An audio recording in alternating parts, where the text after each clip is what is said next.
আসসালামু আলাইকুম প্রিয় দ্বাদশ শ্রেণীর শিক্ষার্থীবৃন্দ, ন্যাশনাল আইডিয়াল গার্লস কলেজ কর্তৃক আয়োজিত এনএজিসি হোম কলেজের পক্ষ থেকে তোমাদের প্রীতি ও শুভেচ্ছা জানাচ্ছি।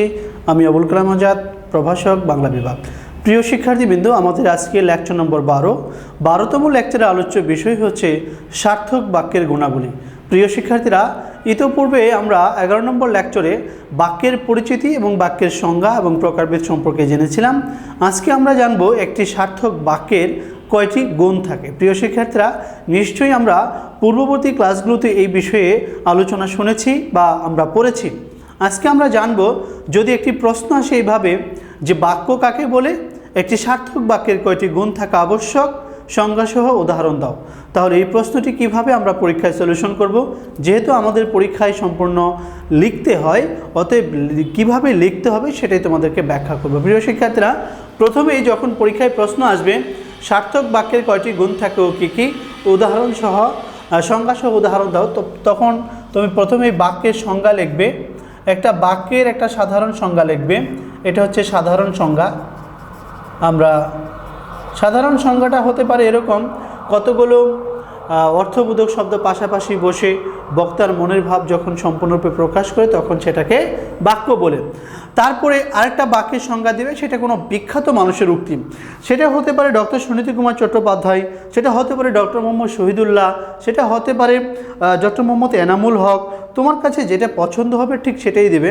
ধরো আমি এখানে ডক্টর সুনীতি কুমার চট্টোপাধ্যায় একটা সংজ্ঞা বলেছেন যে পদ বা শব্দ সমষ্টি দ্বারা কোনো বিষয়ে বক্তার ভাব সম্পূর্ণরূপে প্রকাশিত হয়, সেই পদ বা শব্দ সমষ্টিকে বাক্য বলে। প্রথমে তোমরা এভাবে লিখবে: ডক্টর সুনীতি কুমার চট্টোপাধ্যায়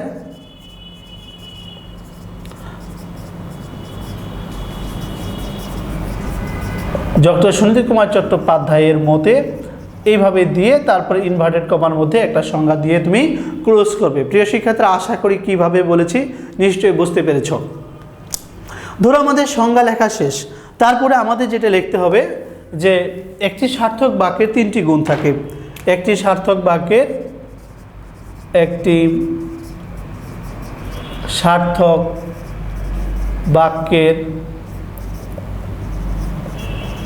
3টি গুণ থাকে,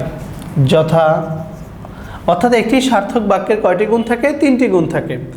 একটা হচ্ছে আকাঙ্ক্ষা। তোমরা অনেকে এই বানানটা ভুল করো, ওয়ক্ষীয় সংযুক্ত আকাঙ্ক্ষা। 2 হচ্ছে আসক্তি।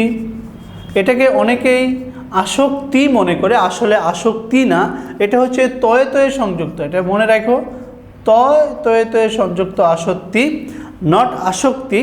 আসক্তি বললে হয়ে যা অ্যাডিক্টেড, আর এটা হচ্ছে আসক্তি। আর 3 নাম্বারটা হচ্ছে যোগ্যতা। অর্থাৎ এই একটি সার্থক বাক্যের এই 3টে গুণ থাকে। প্রিয় শিক্ষার্থীরা, অবশ্যই এইভাবে লিখবে। লেখার পরে এই আকাঙ্ক্ষা আবার বিস্তারিত লেখা শুরু করবে। এখন আমরা জানবো আসলে আকাঙ্ক্ষা কাকে বলে। বাক্যের একটি পদ শোনার পর আরেকটি পদ শোনার যে ইচ্ছা বা আগ্রহ জাগে সেটাকে আকাঙ্ক্ষা বলে। এখন আমি যদি তোমাদেরকে এভাবে বলি যে রাখাল বাসি, একটু খেয়াল করো যে রাখাল বাসি পর্যন্ত বলে আমরা থেমে গেলাম, তারপরে dot dot dot dot dot.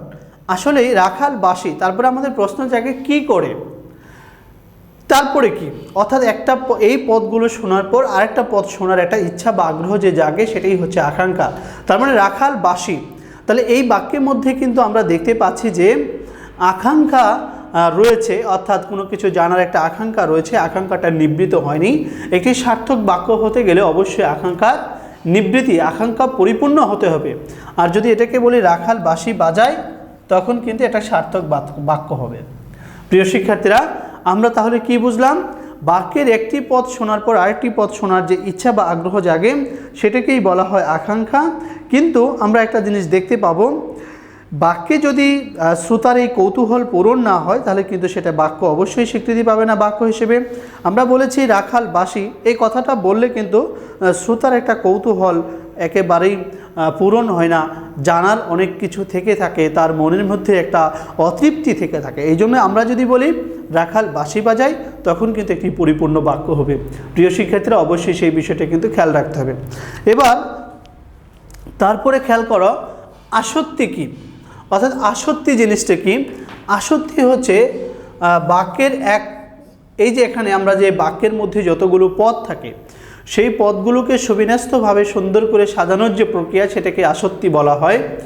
আবার বলছি, বাক্যের অন্তর্গত পদগুলোকে, একটা বাক্যের মধ্যে কিন্তু অনেকগুলো শব্দ থাকে, আর বাক্যে যখন শব্দ বসে তখন সেগুলোকে বলা হয় পদ। এই জন্যই বলছি বাক্যের অন্তর্গত প্রত্যেকটি বিভক্তিযুক্ত শব্দ যে বাক্য হয় আমরা জানি, ঠিক সেরকমভাবেই একটা বাক্যের অন্তর্গত যতগুলো পদ থাকে সেই পদগুলোকে সুন্দরভাবে সাজানোর যে প্রক্রিয়া সেটাকে আসত্তি বলে। আমি এই আসত্তিটা কিভাবে হয় তার আগে বাংলা বাক্যের গঠন এবং ইংরেজি বাক্যের গঠন সম্পর্কে তোমাদের একটু ধারণা দেওয়ার চেষ্টা করি। একটু খেয়াল করো, আমি যদি বলি আই ইট রাইস, মানে আমি ভাত খাই, এটার আই ইট রাইস, তাহলে প্রথমে সাবজেক্ট বসেছে, পরে একটি ভার্ব বসেছে, আর রাইস হচ্ছে অবজেক্ট। এটাকে বাংলা করো তোমরা, বাংলা করলে আমরা দেখতে পাই যে আমি ভাত খাই। খেয়াল করো, আমি হচ্ছে সাবজেক্ট, ভাত হচ্ছে অবজেক্ট, খাই হচ্ছে ভার্ব। তার মানে ইংরেজিতে প্রথমেই ভার্বটা কিন্তু মাঝে বসেছিল, কিন্তু বাংলাতে ভার্বটা হচ্ছে শেষে। তাহলে আমরা যেহেতু বাংলা ব্যাকরণ পড়ছি, অবশ্যই আমাদেরকে বাংলা বাক্যের গঠন সম্পর্কে জানতে হবে। ঠিক তেমনিভাবে এই আসত্তি যখন লিখবে তখন বাক্যের মধ্যে যতগুলো শব্দ থাকবে, কোথায় সাবজেক্ট বসবে, কোথায় অবজেক্ট বসবে, কোথায় ভার্ব বসবে, এই বিষয়টাকে কিন্তু অবশ্যই খেয়াল করে লিখতে হবে। আর এই যে সিকোয়েন্স, এই যে বাংলা বাক্যের গঠন, সেই গঠনটা মেনেই কিন্তু আমাদের আসত্তি করতে হবে। আর আসত্তি যদি এলোমেলো হয়ে যায় তাহলে তো আমাদের বাক্য সার্থক বাক্য হবে না। প্রিয় শিক্ষার্থীরা, আশা করি বুঝতে পেরেছ। তাহলে আমরা দেখি যে একটা বাক্য দিয়ে আমরা সুন্দরভাবে বুঝিয়ে দেওয়ার চেষ্টা করি। যদি বলি যে সন্ধ্যায় ফিরছে পাখি নিরে দল, সন্ধ্যায় ফিরছে পাখি নিরে দল। দেখো তো এলোমেলো না, সন্ধ্যায় ফিরছে পাখি নিরে দল। তাহলে এই বাক্যের আসলে সাবজেক্ট কোনটা, প্রথমে সাবজেক্ট খুঁজে বের করবে। তাহলে আমরা যদি বলি এখানে এই বাক্যের সাবজেক্ট হচ্ছে পাখির দল, অর্থাৎ পাখির দল, এটা হচ্ছে আমাদের সাবজেক্ট। অর্থাৎ কিন্তু সন্ধ্যায় ফিরছে পাখি নিরে, অর্থাৎ এখানে পাখির হবে, পাখির নিরে দল। তাহলে আমরা যদি প্রথমে সাবজেক্টটা লিখতে হবে পাখির দল, এই যে সাবজেক্ট, তাহলে সাবজেক্টের পরে আমাদের কি বসাতে হবে, অবজেক্ট বসাতে হবে। যে পাখির দল সন্ধ্যায়, কখন ফিরছে, সন্ধ্যায়, পাখির দল সন্ধ্যায় নিরে ফিরছে।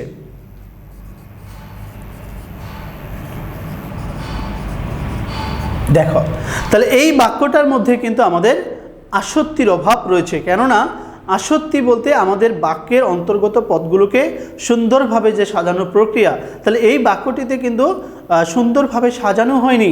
কারণ এখানে এক জায়গায় সাবজেক্ট বসেছে, আরেক জায়গায় অবজেক্ট বসেছে, আরেক জায়গায় ভার্ব বসেছে।